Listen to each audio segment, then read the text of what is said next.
Obturation is only as good as your cleaning and shaping. Okay, so if you haven't really, if you've done a sloppy job of cleaning and shaping, and you haven't really brushed out the way I've been telling you, like you're doing your painting, and you haven't created that space, then don't expect your corresponding cone to go in. Yeah, you got 40 down to the length, maybe twice. So 40 or 4 got a perch, even though these are supposed to be standardized, it may not go. It's just a physical tooth. You don't really prepare what goes in there. When you say the painting technique, or I kind of forget from last week, is that with the hand files, with the rotary files? Rotary files. Okay. No, you can't really do that with hand files. Yeah, Rotary, because it's already spinning, you can just brush it and it will keep cutting and you go out. Okay. Hand files, you gotta do motion, wash line motion. Yeah. Okay, so the idea of why do we obturate the teeth? It's to prevent things, any sort of microorganism from getting down to the apical third of the teeth and start apical periodontitis. Endo is the science of curing apical periodontitis. So cleaning and shaping is reducing the amount of microorganisms in the canal space. Obturation is to prevent any further growth or any ingress of microorganisms from coronally down. So whatever we use gutta percha, okay? We use gutta percha, and the technique that we use here is lateral condensation, okay, as opposed to warm condensation. Okay, this is called cold lateral condensation. So when you determine your final master apical file, which was what for us? Master apical file, 40. Right. So afterwards, while you need to make sure your canal is irrigated. Okay. Why? Well, I'll tell you why later, because we're gonna use some sealer to coat our gutta percha with. But before we do that, we're gonna test our. We need a forceps. So you need a forceps in your kit too, because you're gonna pick all these. So the little water you put in there is gonna mimic that sealer. Because at the beginning, we're gonna just check our gutta percha, make sure it goes all the way to length. Whatever your working length was. Whatever your working length was, I got it. Your gutta percha should go to the same length, okay? Now, sometimes it doesn't, so you gotta investigate what's going on. Maybe you should switch to a smaller gutta percha. So if 40 doesn't go, you can switch down to 35, okay? 35 is obviously smaller, and maybe that would go to the length. If that doesn't go, you don't go down to 30, because that's just too small of a size. That means that you haven't done your cleaning and shaping properly, so you gotta go back again. So you pick your gutta percha, you put it in. Now this we know it's cleaned up, shaped to 40. You push it in all the way until you give it a nice push, because it's snug in there. And then you go at your reference point, wherever your reference point is. It's gonna be different for every tooth. You're gonna grab it with your forceps at that reference point and bring it out. And you want to hold on to it. And then you're gonna measure it. You're gonna measure it. This will tell you where you're at. So this goes to 26, perfect. Okay, so this is 26. We're ready to go. Okay. Is there an alternate way to do that? Would you measure it before? You can. But if you measure it before, you won't be able to actually push hard. So in a real life scenario, if you measure it, I know this is 26. If I put it in, I don't really know if my forceps is touching the incisal edge and I can't push it any further, or is there room for me to push it further? Because if you can't push it further, you better do it right now when you trial gutta percha trying, rather than actually when you're trying to smear it off with touch and heat. Because if you do that, then it's gone. It's stuck in there. But right now, if this goes to 28, I can bring it out, and use a bigger cone, because mine goes like this. Goes to 28, for example. My working length is 26, so I'm 2 millimeters out at the end. You know what I mean? So if you pre-measure and just put it there, you may not know that you have room to go further. So that's what the difference is going to be. All right. So this concept of tug back. You guys have heard of that? Tug back. So tug back is basically when there's when an object is stuck between 2 points, and when you want to take it out, it's going to meet some resistance, that you say it has some tug back, okay? So same with gutta percha. When the gutta percha is placed in there, you remember our shape was a cylindrical shape that we created with these files. this is the same sort of shape as well. If we done it right, this should have a little bit of a tug back as we're pulling it out. There's no way for me to explain it. When you're actually doing it, you feel it, okay? So when you I'm trying to pull it out, I'm putting some pressure on it, I'm pulling, it's not coming out, then all of a sudden it comes out, okay? So that's tug back. Tug back is good. Tug back makes sure that your cone stays in a stable position throughout obturation, okay? So if you have a tug back, that means that your preparation is good. If you don't have a tug back, here's what you can do. Let's discuss that later, if you don't have a tug back. But make sure I'll be discussing before today. So your cone went all the way. Now, remember we did all those gate skelettons, we did all the other pre-flarings, okay? So at the very end, apical third, the only thing that went was our rotary files. But up top, we got all sorts of burrs going. So this cone fits perfect at the apical third, but up top, it's not really fitting. There's a lot of loose, look at it. You can wiggle it around. So it's there's a lot of empty spaces in the coronal third. That's why we use accessory cones, okay? So we use accessory cones. What does accessory cone accomplish? It fills the voids that are in the middle and coronal third. Okay, so that's why we do accessory cone. On average, we have to put maybe like 1, 2, 3, maximum 4 accessory cones. But depending on how aggressive you were with your gate splitting, then you may have to use more accessory cone. If you got a canal coming here and then becoming like this, then you got to put more accessory cones to fill this space. If you've been a little more gentle with it, then no. How do we know how many accessory points to use? That's like everyone asks all the time, every year.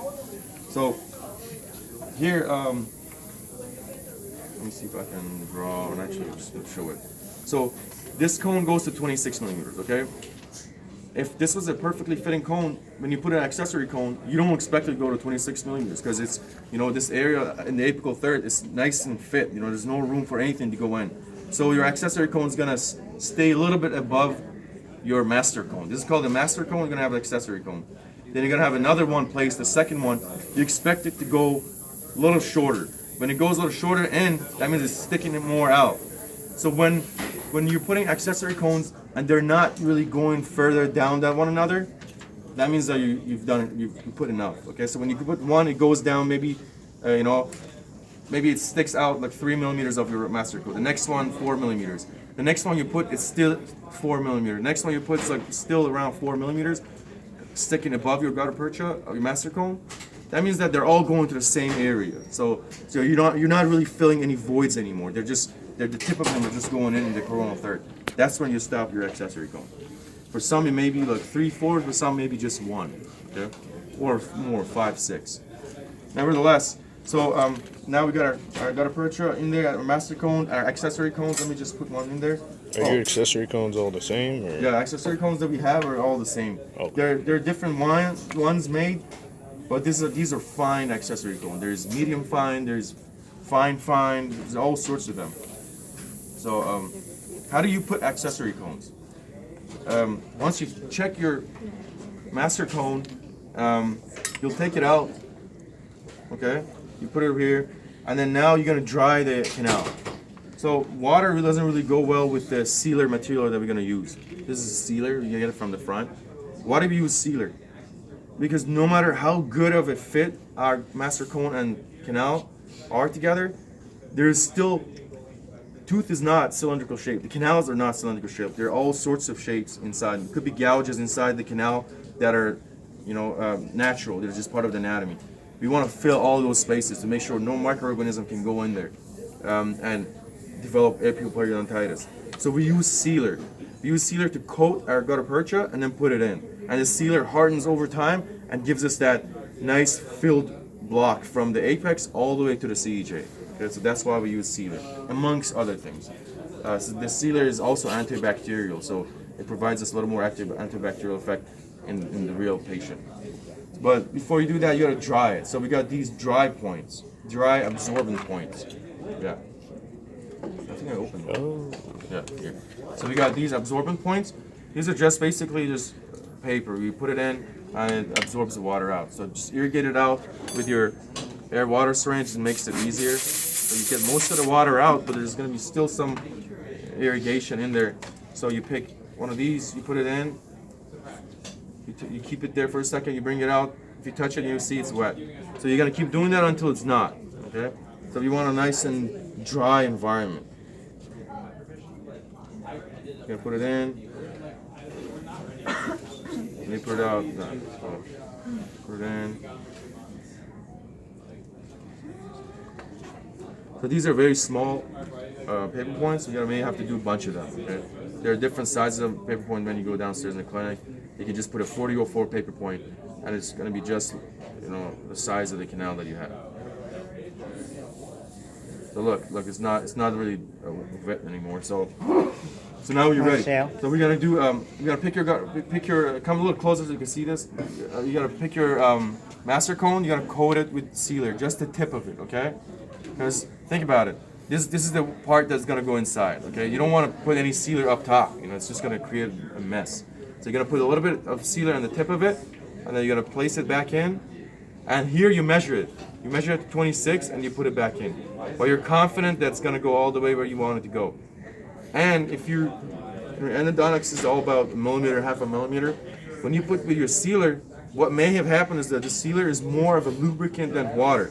So you may, in your real tooth, when there's no block at the end, you may have pushed your gutta-percha out. That happens every time at the beginning because you're not really having control of your rotary files, so you're more likely to extrude. So you have an open apex. You basically busted the apex open. So you can push this as far as you can and then remeasure and confirm. So let's say just confirm, make sure this goes to the same, and it goes to 26, okay? And then next try, you can put a little more sealer if you want. It doesn't hurt. Just a tad bit on top and the tip of it, like maybe this much. So you're not really coating the whole gutta-percha, just the tip of it. Is that the same size as the... Yeah, that's the same size as our final apical master apical binding file. So this goes in all the way, okay? So now our master cone is seated, coated with sealer. So now next step is to create room for those accessory cones. If you were to try to put accessory cones in there right now, it wouldn't go. Why? Because this is a piece of plastic with sealer all around it. So we have these spreader to make room for it. So how are you going to do that? So you're going to gently, this is where you're going to look at it with your loops under the microscope, not the microscope, with your loops, and then you're going to place your spreader in. Okay, depending on how much pre-flaring you've done, this may go easier in or hard, or you may have to struggle to get in a little bit. You're going to put it in that fashion. So look how, what's the length of the spreader? So when we put it in, this much of it goes in, okay? Now if you have a ledge in your access, that's when your job becomes harder because every time you try to put your spreader in, it may go into all the gouges that you made. But considering the ideal scenario, this goes in right away. So you're gonna put your index finger on top of the spreader. There's no apical pressure with this spreader. All you're trying to do is create lateral space, okay? So you put your finger on top of that and you're gonna twist this like a wrench motion, okay? It's sort of like in this fashion. Everyone see? So this, you do it like 3-4 times just to create a space, okay? Now, it's always better to have a accessory cone ready, coated with sealer, sitting right around you. So that as soon as you take this off, okay, you pick the accessory cone and you go right in there because the gutta-percha does collapse back again, okay? So I didn't do that clearly, so I have one ready, just sitting there, okay? Go with our spreader. And wherever your spreader is going, pay attention to where it's going. So I'm putting it on the on the distal. So wherever the spreader is going, that's where the accessory cone will be going too. So don't put the spreader on the distal and then try to put the accessory cone on the other side because it's not going to go and you're going to keep bending these flimsy accessory cones and that gets a little frustrating. But in this fashion, no apical pressure, just lateral twisting. And then you may have to wiggle it around to take it out. And then you pick your accessory cone in this fashion and then you put it all the way, you have a nice hand rest. Hopefully it will go in without bending. Okay. So it went in. And this much of it is sticking out, okay? So if you want to see how far this is going, put another accessory cone next to it. This is how far it's going. Okay? So we're going only to the apical third. Sorry, it's in the middle third. So look how much of it is inside. Okay? So most likely this is enough because we're only going to fill around the coronal third. So we're not really filling anything further down. This one accessory cone is enough. But for sake of demonstration, I'm going to put another one. So put a spreader. It doesn't matter where you put it. Anywhere you find a space. If you find a space. Yeah, so I found a space here on the mesial. Again, this motion, create the space. Again, I forgot to get one accessory cone coated. So I'm gonna quickly do it.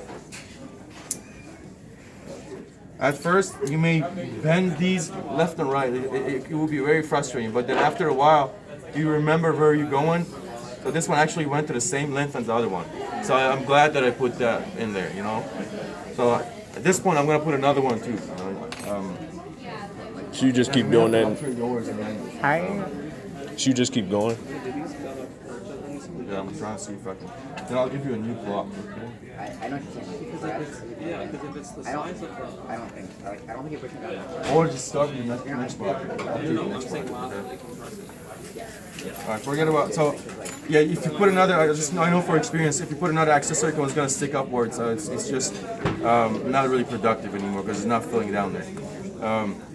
So you're ready to smear this off now. That's where the cold and hot pluggers come in place, okay? So I mentioned to you guys, you have two pluggers. Where's the other one? There's a glitch here. Alright, so the smaller one, I would use as your hot plugger because it's smaller at the tip compared to this one and it goes further in, okay? Alternatively, there's a spoon. You guys have some sort of a spoon? I'm not sure if it's an Endo spoon or, no, not that one. That's the Glick plugger. Yeah. You can use that to heat up. See which one you're more comfortable with. I was more comfortable with this. But what you need to realize is that at this stage, our goal is to use heat to smear off the gutta percha at the CEJ, okay? But we want to let the heat do the job. You're not cutting anything. All we're doing is we're heating this up and then gutta percha just comes off like butter. You know, it just peels it off. But if you don't really go in one motion and remove all of the gutta percha from the orifice, you may pull things out. Why? Because as soon as it gets cold, it gets stuck into the gutta percha. So your master cone may come out. And the master cone comes out, that means that you gotta refit another master cone, put the accessories back and everything, okay? So you gotta make sure this is heated, super red.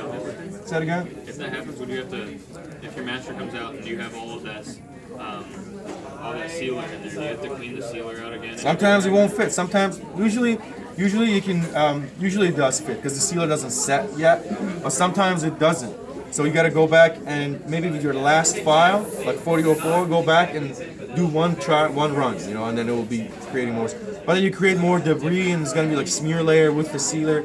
So ideally, that's, you know, if you can fit maybe a smaller cone and not avoid doing that, that's better, you know. But back to the heating part.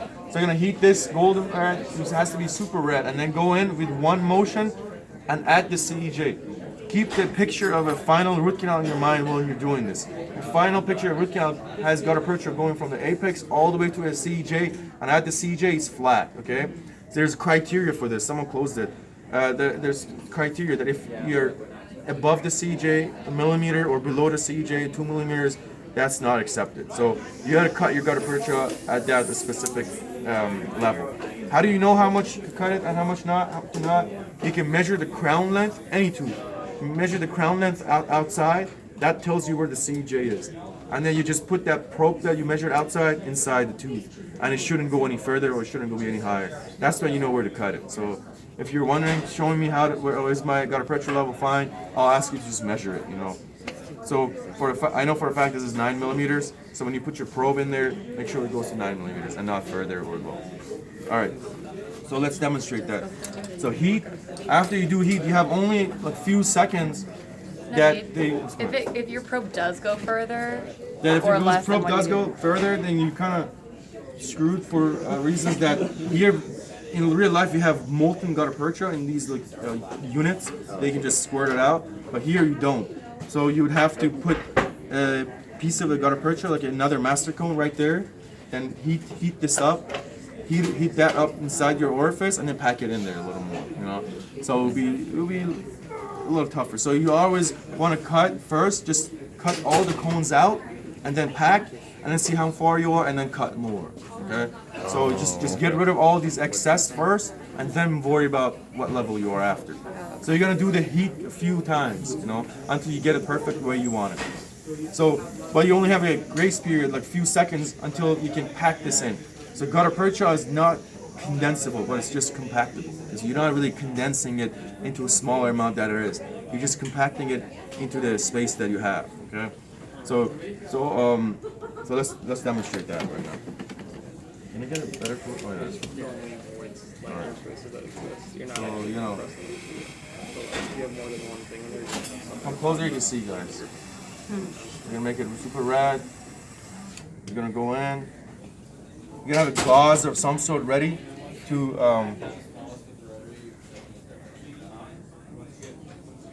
so one motion you come out. You may have some excess there, but it's fine.